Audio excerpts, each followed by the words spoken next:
Yebo, bathi selithambeme ilanga. Nampo obhuti abadala la. Nangu uSantago la. Nampa laba la yini amaphoyisa anjani njani u-KZN Commission noma ubani bani noma National Committee khona lokho. Bathi laba bona nalo uSantago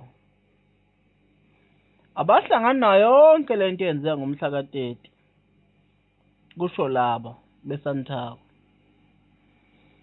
Usuthi kumbuzo wami lo uSantago ubani obethe bahlangana neMarch and March? Ubani obenicelile nina beSantago? Benicela uba ukuthi sihlangana neMarch and March. Ngicela ubani ize nikhiphe statement yini?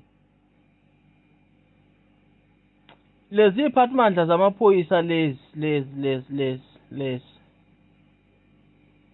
nina benikhala zululukhu nithi izindlela ilokhuzana niyavinjwa emzileni warawara ama-permit aniwatholi.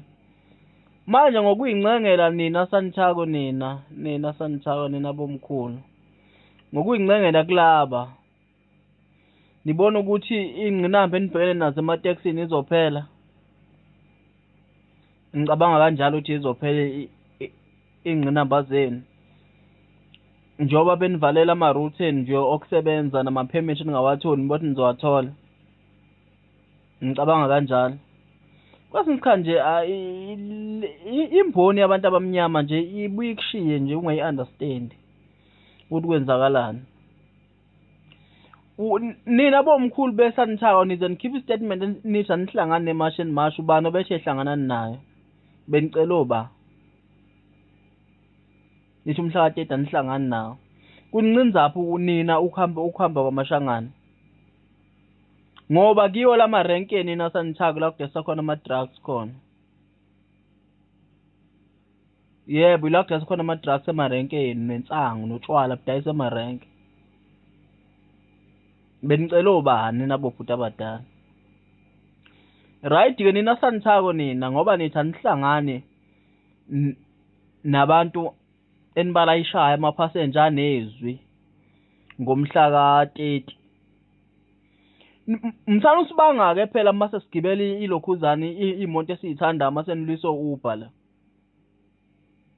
Yini enixaka mase ne-choice yethu? Angithi nani ne-choice yenu hez uSantago omela amatekisi. Nithi anihlangani nento nina yabantu abamnyama abathi akuxotsha ama-foreigners. Nathi-ke siyikhethela-ke if sabehambile ukuthi sigibela ziphi imoto. Asikutshelwa nini ukuthi asigibela amatekisi? Angithi nani nihlangene nalaba lezi khohlakali lezi. Nihlangane nabo navumelana ukuthi nina nizokwakha umbimbi umsebenzi ukuthi awuqhubeka. Okay-ke fine, awuqhubeka umsebenzi. Nathi after la ningasilawuli ukuthi sigibeleni ngoba izwi lethu anizange nileseke. Ayingalawulani-ke bobaba. Ibambeni la nilayisha wona amaphoyisa futhi la ngeke sanithathele imoto nama-permit bazoninika. Angithi nina anihlangane endaba ze-March and March. Ubani obethe niyahlangana kokuqala? Nicela uba ukuhlangana naye March and March. Bobaba ningaphathwa ingqini emolo zakwachonke zabona indedana.